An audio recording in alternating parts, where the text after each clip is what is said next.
America నిర్ణయంపై చైనాకు గౌరవం లేదు. ఇది ట్రంప్ చెప్తున్న మాట.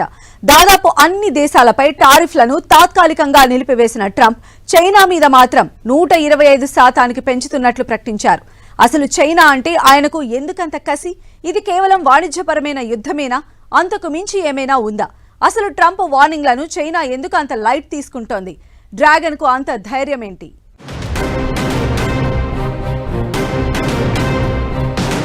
చైనాపై టారిఫ్లను 125% పెంచిన ట్రంప్. అసలు చైనా అంటే ఎందుకంత కసి? ట్రేడ్ వార్ కాదు, ట్రంప్ ఆలోచన అంతకు మించి. ట్రంప్ వార్నింగ్ను ఎందుకు లైట్ తీసుకుంటోంది? నష్టమని తెలిసిన చైనా అసలు ధైర్యమేంటి? ట్రంప్ నిర్ణయాలతో భారత్తో సహా చాలా దేశాలకు ఊరట లభించింది. చైనాపై మాత్రం తీవ్ర స్థాయిలో మండిపడ్డారు.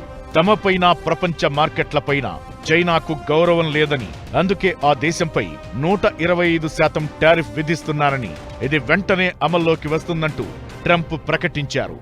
నిజానికి మొదటి హయాంలో చైనా మీద విరుచుకుపడిన ట్రంప్ సుంకాలతో యుద్ధం చేశారు. రెండోసారి పగ్గాలు అందుకున్న తరువాత దాన్ని మరింత స్ట్రాంగ్ చేశారు. ట్రంప్ టారిఫ్లను ఖండిస్తూ వస్తున్న చైనా అదే తరహాలో రియాక్ట్ అయింది. అమెరికా వస్తువులపై ఏకంగా 84% పన్నులు విధిస్తున్నట్లు ప్రకటించింది. ఇది ట్రంప్కు కోపం తెప్పించింది. దీంతో చైనాపై పన్నులను 125% పెంచుతూ నిర్ణయం తీసుకున్నారు. ట్రంప్ ప్రకటన స్టాక్ మార్కెట్లలో మలుపుగా మారే అవకాశం కనిపిస్తోంది. అమెరికా ఏటా చైనా నుంచి దాదాపు $440 బిలియన్ వస్తువులు దిగుమతి చేసుకుంటోంది. ఇప్పుడు దానిపై 125% టారిఫ్ వేశారు. దీంతో చైనా నుంచి వస్తువులు కొనడం చాలా ఖరీదుగా మారే అవకాశాలు ఉంటాయి. అమెరికన్ కంపెనీలకు కొత్త, తక్కువ రేట్లకు సప్లయర్లను వెతకడం టాస్క్ గా మారుతుంది. దీంతో ట్రంప్ నిర్ణయంలో మార్పు ఉంటుందా అనే చర్చ కూడా జరుగుతోంది. చైనా యుఎస్ఏ టారిఫ్ యుద్ధం కంటిన్యూ అవుతుందని చాలామంది అనుకుంటున్నారు. కానీ అందరికీ తెలిసింది ఏమిటంటే చైనాకి అమెరికాకి ఒప్పందం రాకపోతే ఇద్దరు నష్టపోతారు. అది ఎవరికీ ఉపయోగం లేదు. ఈ ఒప్పందం రాకపోతే చైనాకు కూడా అర్థమయ్యేది ఏంటంటే అమెరికా వాళ్ళు లెక్క పెడతలేదని ప్రపంచానికి ఒక మెసేజ్ వెళ్తారు. అమెరికాకి ఏం మెసేజ్ వస్తుందంటే ఈ ఒప్పందం వాళ్ళిద్దరి మధ్యన రాకపోతే అమెరికాను కూడా ఎవరు లెక్క పెట్టలేదు. సో ఇద్దరు పెద్ద దేశాలు వాళ్ళ పరువు ప్రతిష్ట వాళ్ళది స్టేక్గా ఉన్నది కాబట్టి తప్పకుండా ఇది కంటిన్యూ అవ్వదు. కొన్ని రోజుల తర్వాత ఏదో రకంగా సెటిల్మెంట్కి వస్తారు, లేకపోతే కుదరదు. వాణిజ్యపరంగా చైనా ఎదుగుదలను ట్రంప్ భరించలేకపోతున్నారా? ఇలానే కొనసాగితే భవిష్యత్లో ఇబ్బందులు ఎదురయ్యే అవకాశముందా? అందుకే డ్రాగన్ను టార్గెట్ చేస్తున్నారా అనే చర్చ జరుగుతోంది. నిజానికి 2012లో అమెరికాతో చైనా వాణిజ్యాన్ని పెంచింది. ఆ తరువాత ఆ దేశ వృద్ధి ఊపందుకుంది. ఆ తరువాత కొన్నేళ్లలోనే అమెరికాను అధిగమించిన China Rolls Royce, General Motors, Volkswagen సంస్థలకు ప్రపంచంలోనే అతిపెద్ద మార్కెట్గా అవతరించింది. అయితే మేక్ ఇన్ చైనా 2025 పేరుతో కీలక తయారీ రంగాల్లో తమ దేశాన్ని ప్రపంచానికి లీడర్గా మార్చాలని జిన్పింగ్ సర్కార్ డిసైడ్ అయింది. ఇప్పటికే ప్రపంచంలో వాడుతున్న 60% ఎలక్ట్రిక్ కార్లు, 80% కార్ల బ్యాటరీలు ఉత్పత్తి అవుతోంది చైనాలోని. నిజానికి పెద్దన్న హోదా కోసం చైనా చేస్తున్న ప్రయత్నాలు అన్నీ ఇన్ని కావు. అన్ని రంగాల్లోనూ పై చేయి సాధించే ప్రయత్నాలు చేస్తున్నారు. ఇలాంటి టైంలో అధ్యక్ష పీఠం ఎక్కిన ట్రంప్ చైనా దూకుడుకు కళ్లెం వేసే ప్రయత్నాలు చేస్తున్నారు. సూపర్ పవర్ ను నిలబెట్టుకునే ప్రాసెస్ లో డ్రాగన్ కు చుక్కలు చూపిస్తున్నారు. టారిఫ్ల పేరుతో ట్రంప్ ఎన్ని వార్నింగ్లిస్తున్నా చైనా తగ్గేదలే అంటోంది. ప్రతీకార సుంకాలపై ప్రతీకార సుంకాలు విధిస్తూ ట్రంపునకు తలపోటుగా మారుతోంది.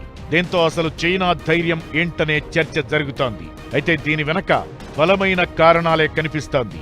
$19.53 ట్రిలియన్ జీడీపీతో ప్రపంచంలోనే రెండో అతిపెద్ద ఆర్థిక వ్యవస్థగా చైనా ఉంది. పైగా చైనా ఎకానమీ ఎప్పుడు ఎగుమతులపై కాకుండా దేశీయ వినియోగంపై ఆధారపడి ఉంటుంది. అమెరికాకు ఎగుమతులు డ్రాగన్ కు ఇంపార్టెంటే అయినా ఆసియా, ఆఫ్రికా, యూరోప్ దేశాలతోనూ వాణిజ్య సంబంధాలను చైనా స్ట్రాంగ్ చేసుకుంది. బెల్ట్ అండ్ రోడ్ ఇనిషియేటివ్ లాంటి కార్యక్రమాల ద్వారా చాలా దేశాలతో ఆర్థికపరమైన భాగస్వామ్యం ఏర్పాటు చేసుకుంది. దీంతో ఒక్క ట్రంప్ సుంకాలు విధించినంత మాత్రాన ఇప్పటికిప్పుడు వచ్చే నష్టం పెద్దగా ఏమీ లేదన్నదే చైనా ముఖ్యమైన ధైర్యం. ట్రంప్ టారిఫ్ విధించిన ప్రతిసారి చైనా కూడా అదే స్థాయిలో పెంచేది ఒక రకంగా అందుకే. అమెరికా నుంచి దిగుమతి చేసుకునేది తక్కువ, ఎగుమతి చేసేది ఎక్కువ. అప్పుడు ట్రంప్ టారిఫ్ పెంచినా ఆ భారం అక్కడి జనాల మీదే పడుతుంది.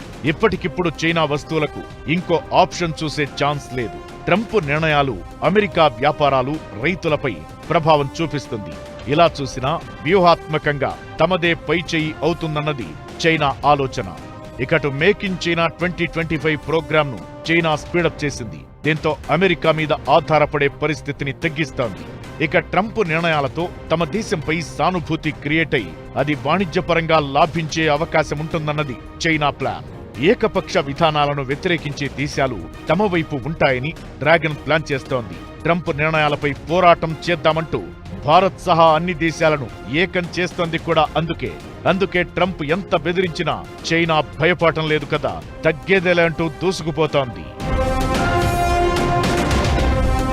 ఇకటు అమెరికాతో అమీతుమీ తేల్చుకునేందుకు చైనా మార్కెట్లో నియంత్రణ సంస్థలు కూడా ప్రయత్నాలు మొదలుపెట్టాయి.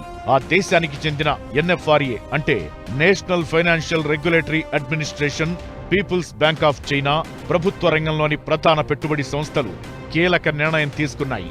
దేశంలోని క్యాపిటల్ మార్కెట్కు ఈ సంస్థలు మరింత మద్దతివ్వనున్నాయి. NFRA బీమా ఫండ్స్, ఈక్విటీ పెట్టుబడులపై నోటీసులు జారీ చేసింది. దీని ప్రకారం ఆ ఫండ్స్ మరిన్ని మొత్తాలను స్టాక్ మార్కెట్లలో పెట్టుబడి పెట్టేందుకు అవకాశం లభించింది. ఇలా చైనాపై ట్రంప్ రగిలిపోతుంటే ఏ విషయంలోనూ తగ్గేదిలే అన్నట్లు చైనా కనిపిస్తోంది.